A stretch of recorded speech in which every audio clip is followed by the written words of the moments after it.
Good morning guys and welcome to my vlogan. Hello, good morning.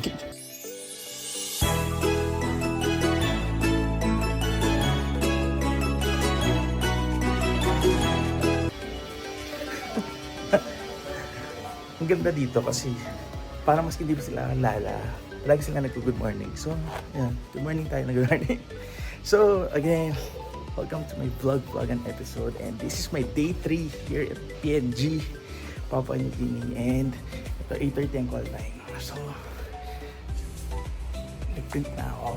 Ayan, ito na. Ito na lang. Okay guys, 11 a.m. So, ano na, late na ako dun sa nilagay kong flat schedule ko na 10 a.m. dapat nag-check na ako ng mga rooms physically. So, medyo mahaba pa yung meeting namin. Baka daming tinakil. So, kakayanin natin yan. Ang dami nating mga tasks na gagawin. Hindi na kasi yung TV namin. So, sa operation side, sa process, yun. Inventory ng mga dito. Basta, risk management, ganyan. So, ayan. Punta na ako sa isang room dito. Mag-start ako dito sa building na to. Ito, Curry Wing. So, 20 units dito. Okay, so, I'm doing a vlogging also. Okay, so, this is one room. So, there's no guest inside? Yeah. Okay. So, we'll see. So this is the TV. Can you turn on the TV? How to turn on? Okay, so USB.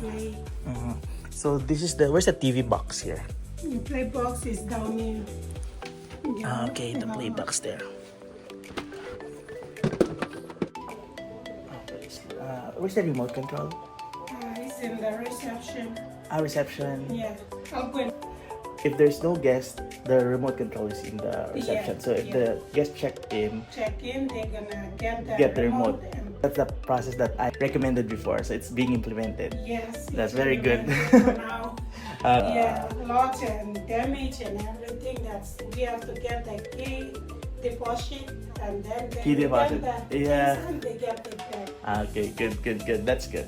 So, kinukuha ko yung remote control dito. Hiram ko muna para So, Star Vision. So, Television is the yeah, the TV. Okay, I'll check if it's compatible with the application and then. So, Star Vision has Netflix. So, I think it's a smart TV. I'll check. Okay, medyo madugo pala yung process ng pag-check ng physical inventory. Kasi, ayan, so dito tayo pasok sa room 2. Okay, standard. Room 2 standard. Okay, so, check natin.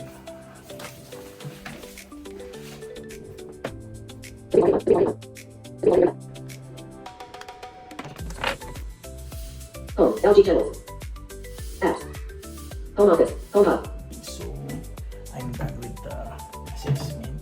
So, WebOS pa lang ginagamit ito. So, yung parang Star Vision yung brand. Pero WebOS, so katulad nung LG yata yung Samsung gumagamit ng isa. So, search ko na lang yung WebOS. Kung applicable yung apps na gagamitin namin para installan to. Dahil lang hindi kasi nakakonect. So, wala pa akong access sa mga connection magana dito. So, tingnan mo na iba. I mean, bago ko tumingin sa iba, tingnan ko muna kung ano meron dito. Research ko muna siya. Okay, labas na tayo sa room. Standard room. Standard room ito. So, meron din tayong premium sa mga room. Ay, nasa standard room tayo. Kamusta kayo? So, since I don't have enough time to finish the physical inventory of the TVs inside the rooms, fully booked kasi ang hotel. My teammate Sir John invited me to go out of town to check out some shops and groceries. On the way, mapapansin nyo dito sa area na to, maraming local people na nagtitinda at bumibili ng betel nuts. And would you believe na parang mas marami pang tao and stalls dito sila nagbebenta ng isang product, which is betel nuts, compared sa public market na nasa tabi lang nito. Alam nyo ba, ang betel nut is a very common traditional stimulant in PNG. Usually, kinakagat siya together with mustard or lime. And for many locals, part na talaga siya ng everyday social and cultural life. Another thing I noticed here in Mount Hagen Town, walang traffic compared sa nakasanayan ko na sa Pilipinas. Medyo nakakagulat na ang smooth traffic dito. And now, we're already inside this compound where you can find different shops and businesses. We're here. Titingin daw sila ng mga sa supermarket ata. Pero ako, titingin ako dito. Are they selling TVs here? Yeah. Okay, so titingin ko to kung meron TV. Pero ang sinasabi nila dun sa Leon, isa siyang malaking hardware, para siyang Home Depot na gano'n. Unfortunately, yung pinaka-goal ko talaga puntahan was the shop selling TVs, since I need to take this opportunity to canvas and check the available TV models and prices for the hotel. Pero sadly, mukhang dahil holiday today, closed yung shop. So instead, we ended up going to the supermarket. At least, hindi naman sayang ang trip. So ayun, sumama nga ako sa kanya with the others. At least, habang may opportunity, I can also explore a little bit of Mount Hagen. So kapag nasa ibang bansa ka, syempre, yung gusto, tas gutom ka, hindi mo alam yung mga food, di ba? So, ang suggestion ko, pumunta kayo sa chocolate. Yan, hindi ka magkakamali talaga sa chocolate.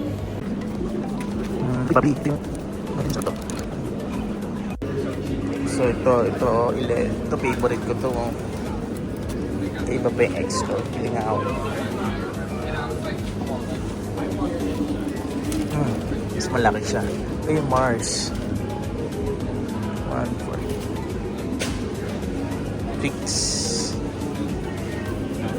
7.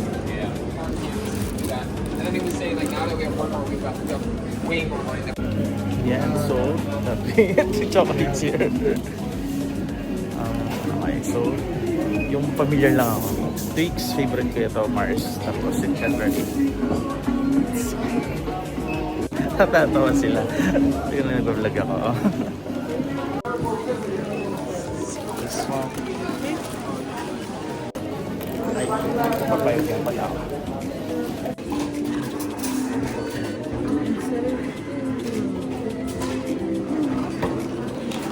Nasa likod. Nasa likod kasi ng case. Thank you. Dito libre yung salad balot. Okay, I'm done. The mobile worked, huh? Huh? Your payments on the mobile worked. Ayun. Sabi ni Sir John, nagulat daw siya kasi ginamit ko daw yung phone ko to pay. Hindi naman ako naka-Apple Pay pa dyan, naka-enroll. Pero yung card ko kasi nando doon sa case, hindi ko matanggal. Kaya ginamit ko yung case, akala niya yung phone. Na-impress daw siya. Sabi ko, hindi. Ayan na, alis na kami. I'll survive till the morning. Okay, we're back here. Work mode talaga, inventory, canvassing, exploring, hanggang sa na-realize ko, uy, lunch na pala. Hindi pa pala ako nagla-lunch. Anong oras na?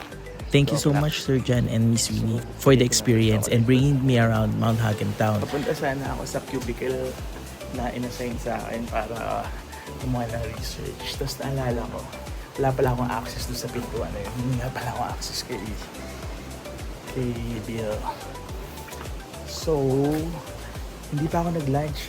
Mga 4 na ata, 4:30 na. Holiday ata sa PNG, hindi ko sure. Pero parang narinig ko holiday nga. So ngayon, dito muna ako sa cafeteria. Ay, nakalimutan lang. Wait lang.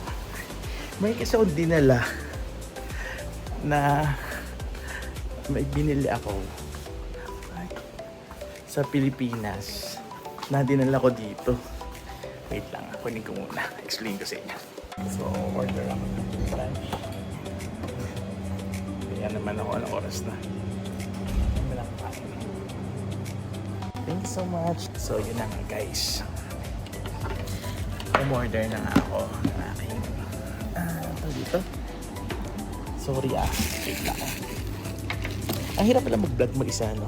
Wala akong videographer. Sana ako papambay. Wait lang guys. Diretso na to para hindi na ako nagkakat. Nilagay mo na ang laptop dito. Yun na nga. So, ito yung menu nila dito sa restaurant. So, ang sabi sa akin ni Sir Mike, so yung mga food ko dito na lang orderin nga sa restaurant. Now, actually, ito yung binabalik-balikan dito ng mga, maski hindi guest, pwede kasing kumain dito. Maski hindi guest, may access naman. So, ang sabi nga niya kanina sa meeting namin, yung guest experience tsaka yung food yung binabalik-balikan dito sa hotel and restaurant nila. So, tama naman kasi lalaki ng serving, tapos masarap siya, ganun. So, malalaki yung serving niya. So, parang sa akin, ang laki ng serving. So, for example, order ka ng pork chop, no? So, yung pork chop pala nila, parang liempo sa atin sa Pilipinas na ang laki. So, dalawang malaking serving na makapal. So, ngayon, nakiusap ako dun sa kitchen, sabi ko, for me not to waste food just in case hindi ko maubos kasi ang laki talaga niya. So, dalawang malaki siya. Sabi ko, isa na lang gawin nila. Tapos yung thin slice lang. Parang ganun. Thin cut, parang ganyan. Tapos, rice yun lang. Kasi palagi sila merong side dish. Pwede ko mamili kasi kung rice or isa? Parang chips. Pero yung potato, parang ganun. Parang fried potato. So, yun. Order ako. Testing natin. Okay, going back. Napakwento ko ng very light dun sa Pilipino na contractor. Sila yung kasama ko sa araw din. Sila yung gumagawa ng new building. Yun. So, yun na nga. Kanina, nagkaroon kami ng meeting umaga. So, malaging umaga yung aming meeting kung ano yung gagawin, kung ano yung development gagawin, ganyan. So, since ang aking assignment is about to sa TV nga, so nagawa ko na yung mapping. So, gagawin ko na ngayon, ay kanina, dapat nagawa ko yung actual. So, yun, medyo nahirapan ako sa actual kasi nga, may mga guest na naka-check-in pa, ganyan. So, next, nagtanong ako kung ano available na rooms. So, yun. Meron namang available kasi yun yung cleaning time pa or wala pa naka-check-in. Kaya, yun. Tinignan ko yung specific na TV. So, smart TV siya. Pero, walang internet connection. So, wala pa yung IT nila dito. Kaya, hindi ako nabigyan ng access dun sa internet. Kasi, yung internet kasi dito parang guest wifi siya. So, para may login, credentials, username, password, ganyan. So, yung smart TV kasi hindi yata kaya ganon na pag nag-connect sa internet, kailangan may login. So, walang ganon na nag-appear doon sa smart TV kanina. So, kailangan niya ng specific na parang diretso na username, password. So, anong nangyari? Ending, hindi ko siya na-check yung applications kung possible ba siyang gumana or something ganyan. So, ginawa ko, nilista ko na lang muna yung pangalan nung or brand nung TV, tsaka ng operating system siya. Tapos, ngayon, i-research ko siya dito habang nag-iintay ako ng pagkain na pinaluto. So, parang paluto na yung dating. Kasi ang laki kasi talaga ng serving. Sayang kasi kung hindi na mauubos, di ba? So, yun, nag-request ako ng smaller portion. Tapos, parang wala lang gravy. Smaller portion lang na. Kasi parang pork chop na, di ba? So, yung pork chop dito, tawag nila. Pero, liempo siya na malaki. Ganun. Isang kapal. 2 piraso. So, ang ginawa ko, sinabihan ko siya, yung nasa kitchen na isa ng piraso na lang, tapos manipis lang, tapos walang gravy, tapos rice lang, yun lang. Tapos wag na lang ng side dish kasi meron siyang side dish eh. So it's either mamili ka lang ano ba siya, yung potato siya pero tawag nila nga chips, di ba? So or rice ang pinili ko, tapos yung may side dish pa siyang kasama na parang vegetables ganyan. So yun, hindi ko muna kasi parang ang gusto kainin ngayon is simple lang, pork chop lang. Tapos ito na nga, din ako. Guys, kailangan nyo ano to. Comment down below. Hindi ko na nga pala tagalin guys. So, ito na, buksan na natin kung ano to. Na-excited na guys Baka matawa si Ma'am Eden pag natalog na to. Tiyara, Norlic Food Seasoning. Favorite ko kasi ito. So, ayan, nagdala ako ng ganito para parang nasa Pilipinas na lang ako. Parang kung meron sila dun eh. Tatry ko din yung mga iba nila. Parang merong oyster sauce doon. Nandun lang sa may condiment section. So, mamaya try din natin. Try kong gawin ano yan. Content ngayon. So, gusto ko rin ketchup. So, ketchup. Tsaka yung sinasabi ko, sige, try ko. Kukunin ko mamaya pag na-drink. Yung order ko. Here. Thank you so much. Thank you so much for this. So, ayan. Diba, ang laki. So, ayan na nga. Pork chop na, sobrang laki. Yan, okay. So, rice. Kain na tayo, guys. So, try natin. Ito yung sinasabi ko sa inyo. So, ito sa kanila. Sweet chili sauce. Try natin yan. Tapos barbecue sauce. Tapos oyster sauce. Magilig pala to. Tapos, ito yung sa atin.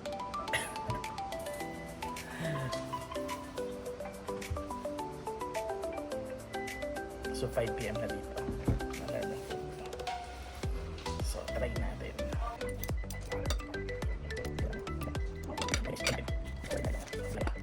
Hirap nakalimutan mo. Heinz. Manahin na natin itong atin.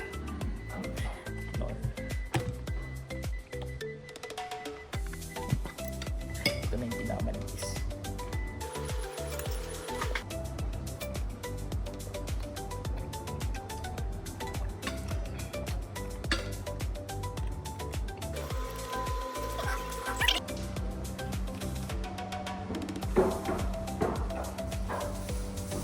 Okay, so try naman namin itong chili sauce. Hindi lang.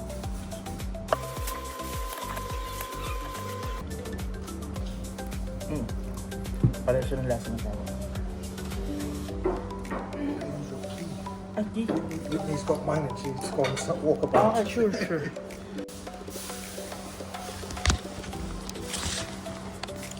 Okay, so lumapit sa akin si Sir Jan. Yung susi daw ng room kasi yung room namin para siyang may main door tapos may mga room pa doon sa loob na room. So yung pinaka main door key niram niya kasi yung sa kanya daw niram din nung isa kasi 3 rooms yun eh. So yung kaming lahat ng may project nandun kami. Tigito isa kaming room. So yun. Dito siya. Anyway, so itong sweet chili perfect para sa pares ng lasa ng sa atin. Ito siya. Ito yun. And then ito isa pa sarap eh.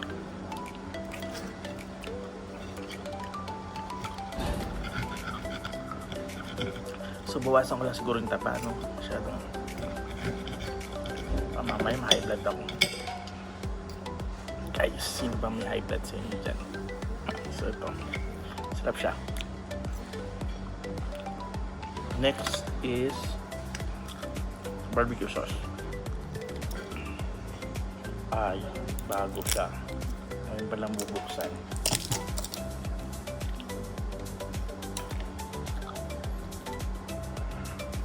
Oops, konti lang. Try muna natin. Kasi hindi naman Como libre. Kuha na lang nakuha, di ba? Parang tong food na to, kung di man talaga mag-uubos doon, magka-order nung sabihin mo na lang sa kitchen na isa na lang imbis na dalawa. Ay sa akin yun ha, kasi yun lang kaya kong kainin. Pero kung ikaw gusto mo, order mo, try mo. Yung barbecue sauce niya, para siyang hindi yung sa McDonald's na barbecue sauce. Ang lasa niya, more on, parang sa Malaysia. So, mga nakapunta na ng Malaysia, alam yung may something na gano'n na lasa. So, yun. Okay, so medyo hindi ko masyadong paborito yan. Para ubusin ko lang.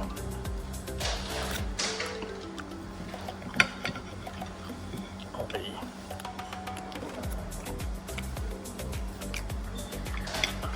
Nako. Sa susunod na lang kung order ko, dapat half rice lang pala. Okay, 1/4 lang. Tsaka goal ko kasi ganun dito mag-diet eh. So sa Pilipinas hindi ko nagagawa kasi siyempre we're used to dun sa mga kinakain natin, di ba? So yun. So sa ngayon ang pinaka-favorite ko, kung wala to ito, sweet chili sauce. Try natin to isa. Oyster flavored sauce.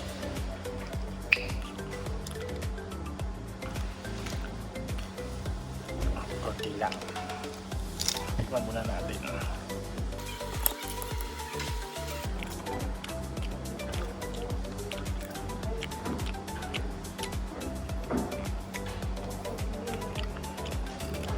Hindi ko mahuli yung lasa. Dumikit kasi dun sa barbecue sauce. Isa pa.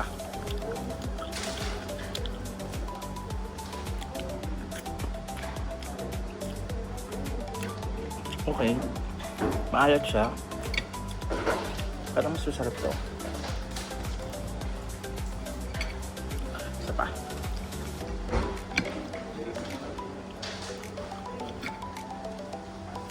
So yung taba ng pork nila, iba yung lasa.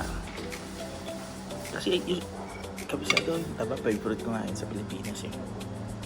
Ewan ko, baka iba lang kasi kinakain dito ng mga baboy.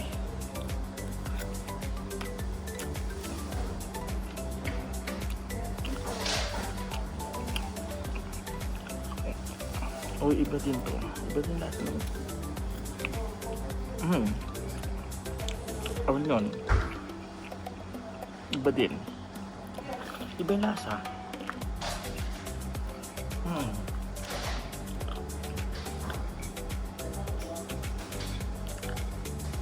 So may nakalimutan ako. Drinks, water na lang. Bottled water. Ako doon. So ulitin ko lang ulit. So guys, ketchup pa. Alam ko Heinz yung ketchup nila eh. So, sabihin niyo sa akin. Pang Shanghai lang. Pang Shanghai lang yan eh. Wait lang. Yan. Try naman natin with ketchup. So ito, masarap siya kung kasama yung yung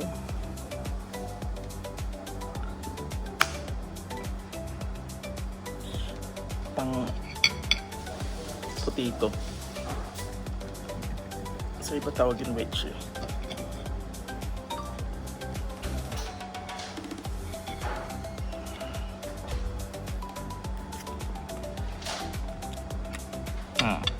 Yun din yung lasa, syempre.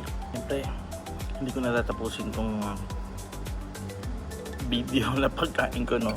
Guys, kain na ako na matino. Balikan ko kayo, ne? So, tapos na ako kumain and magsi 6 PM na dito. Siguro, minus 2 hours. So, 4 PM din sa Pilipinas. So, today is August 26, 2026. And, yun, day 3. So, bukas day 4. So, yun lang. siguro tomorrow agahan ko talaga. Kulang yung time ko dun sa paggawa ng inventory. Tapos hindi pa tapos to actually po. Tapos ko dito. Kami na ako ng room. Tapos doon lang magagawa pa ako ng research. So naman siya natapos dito. Yung vlog ko lang tapos. Iba naman siya mahaba. See you guys tomorrow. Bye.